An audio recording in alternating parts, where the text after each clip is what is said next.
Hello everyone, welcome to our Botvinnik the third, like Sandro mentioned it, but yeah, it's the third video on Botvinnik, and okay, this is going to be, let's put it this way, not as explosive as, definitely not the previous one, the match against Bronstein, and far from the stories with Tal, right? That okay, Tal won, became the youngest world champion in 1960, then Botvinnik won back the rematch.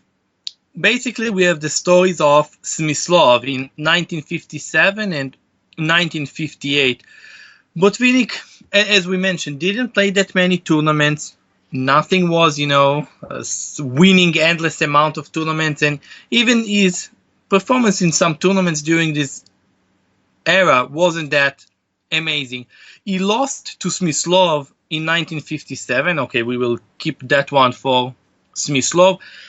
Quite decisively, he lost 12 against 9. Okay, that's not really a close match. And then in 1958, Botvinnik was actually a great negotiator. Apparently, he managed to get a rematch every time he lost the title. A year after it, right? Capablanca would have died for something like this, but Capablanca never got his shot, and so maybe a few others, but Botvinnik, so great chess champion, great apparently negotiator. He got immediately a rematch here and against Tal. So in 1958, playing against Smyslov, this will be the match that we will look a little bit, and then, well, maybe one or two interesting other games. Botvinnik won the match in 1958, 12.5, 10.5, +2. But I feel the score is deceiving because Smyslov blew out many positions in this match, and I wouldn't be surprised if Smyslov would have won that match.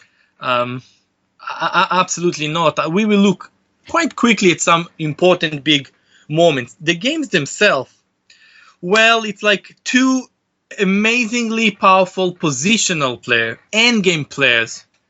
So you can basically get your tea, cookies, and kind of prepare to fall asleep when seeing most of their games. Absolutely, and I'm actually being polite. Wasn't very easy to find some really interesting stuff from their match, so we will touch a lot of quick moments.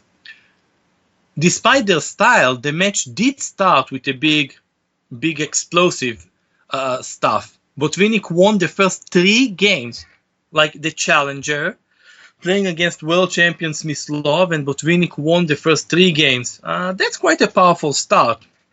But it had little bit to do with Smyslov help, and, well, let's just get and see some of the games. Okay, well, I guess starting with game number 1 makes a little bit sense. So, okay, Botvinnik and the Caro-Kann was a big weapon for him. Okay, a very solid variation. Black can give his pair of bishops, right? Because look at his pawn structure and everything as a substitute. Okay, it's just an incredibly solid line. I don't think White has really much to show in this position. I mean, of course, playable, but alright. This Queen G3 is not the main move, and okay, I can mention games of some young, strong players, like, okay, we have Ray Robson a few years ago playing this one. G6. Okay, castle, bishop G7. Let's go ahead without too much discussing the theory part. Alright, so let's stop for a second at this moment after e5, because White played this bishop c7, okay, attacking the queen, but then maybe in some lines, okay, he has to watch out for the bishop, well, not to be trapped. Immediately he played the move bishop to d6. I would really think in this position actually to take. No, just